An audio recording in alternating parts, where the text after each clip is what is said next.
After the previous installment, Friday the 13th Part 6, Jason Lives, which reintroduced the Jason Voorhees character, Part 7 was originally hoped to be Freddy vs. Jason, a Clash crossover between Jason Voorhees and Freddy Krueger.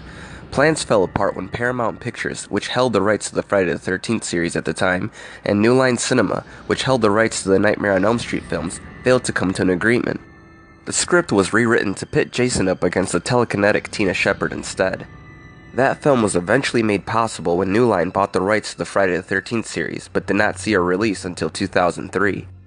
Daryl Haney was originally hired to write the script, and it was titled Friday the 13th Part 7, Jason's Destroyer, but he was sacked after his agent contacted executive producer Frank Mancuso Jr. and told him that Haney would not do any more work on the project unless he received a large pay increase, even though Haney had never told his agent to do such a thing. The screenplay was completed by a second unknown writer who was credited as Manuel Fidello, and it was called Birthday Bash. Carl Buechler was chosen to direct the film. Carl had been the special effects makeup artist on the film Prison, which starred Kane Hodder. Buechler remembered Hodder's commitment to the part when casting the New Blood, and chose Hodder over C.J. Graham. C.J. Graham expressed disappointment as he had hoped to reprise the role of Jason. This film marks the first of 4 appearances by Kane Hodder as Jason, the only actor to ever reprise the role. Carrie Noonan, who played Paula in Jason Lives, Friday the 13th Part 6, read for the role of Tina when she thought the title was Birthday Bash. She quickly realized that it was a Friday the 13th film and confessed that she'd starred in the last movie, so John Carl Buechler decided not to cast her. Marta Kober, who played Sandra in Friday the 13th Part 2, a fact unknown to casting directors, was offered a role in this movie and ended up getting the job, but when she eventually told the directors about being in Part 2, she was replaced. John Buechler originally wanted Paula Irvine to play the role of Tina Shepard because she was 19 years old at the time and had the perfect teenage look and the personality he was looking for. Unfortunately, Paula already made commitments to star as Liz in Phantasm 2, so John was unable to cast her for the role. John was running out of time and was not able to find a real teenager between 18 and 19 years old to play the role of Tina Shepard, and had no choice but to cast Lar Park Lincoln, who was 26 years old at the time. Lark Park Lincoln had to wear a lot of makeup to look approximately 8 years younger than she looks. Jennifer Banco was cast as young Tina Shepard, and John Otrin as Mr. Shepard. Susan Blue was cast as Amanda Shepard. Walt Gorney, the veteran actor who played Crazy Ralph in the original Friday the 13th and in Friday the 13th Part 2, returns as the voice of the narrator during the opening of this film. Kevin Blair would be cast as Nick. Terry Kaiser, who was known for Weekend at Bernie's, would play Dr. Cruz. Susan Jennifer Sullivan would be cast as Melissa. Elizabeth Catan would be cast as Robin. John Renfield would be cast as David. Diana Barrows would be cast as Maddie. Heidi Kozak would be cast as Sandra. Jeff Bennett would be cast as Eddie. Larry Cox would be cast as Russell. Diane Almeida was cast as Kate. Craig Thomas would be cast as Ben. William Butler would be cast as Michael. William Butler was also part of the makeup effects team, and he helped Kane Hodder with his prosthetic appliances. And Stacy Greason would be cast as Jane. Much of the film's score is recycled music by Harry Manfredini from previous Friday the 13th films. Manfredini was given credit for the use of his music, and Fred Molan composed the rest of the score.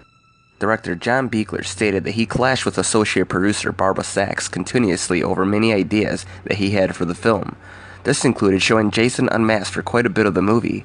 She vetoed the idea, but he ended up going behind her back and filming it anyway.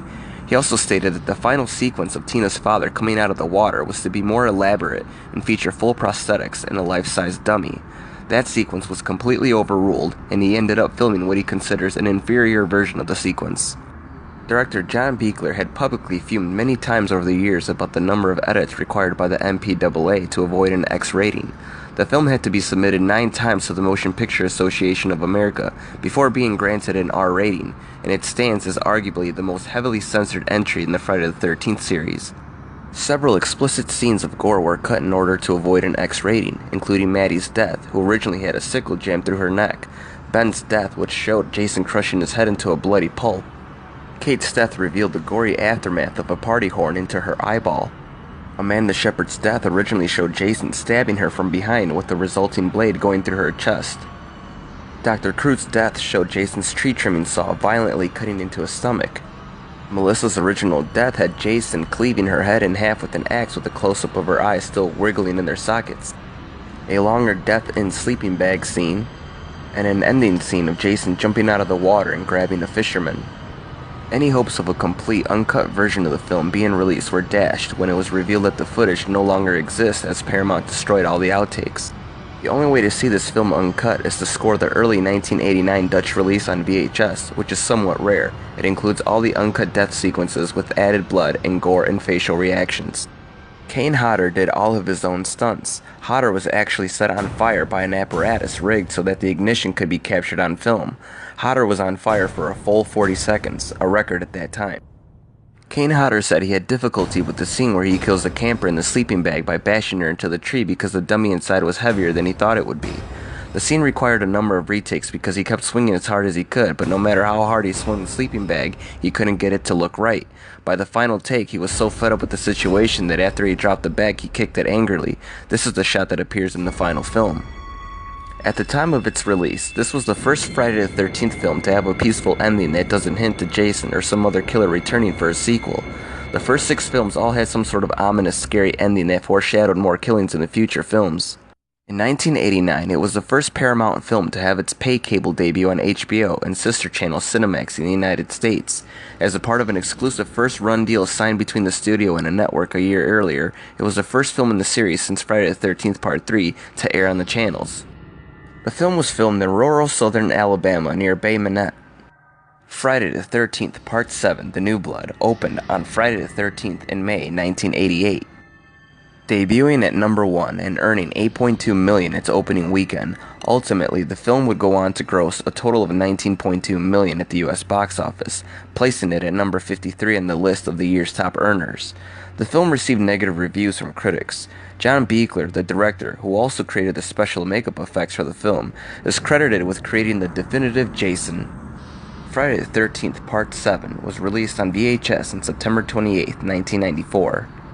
And on DVD on September 3rd, 2002, and deluxe DVD and Blu-ray editions on September 15th, 2009, and featured in the book Crystal Lake Memories that was released in November 2005, as well as in the Blu-ray and DVD versions of the book released on September 13, 2013, and featured in the complete box set released on September 13th, 2013. And the first ever Friday the 13th video game was released for Nintendo in 1989. And another game was released on May 26, 2017 for the Xbox One and PS4.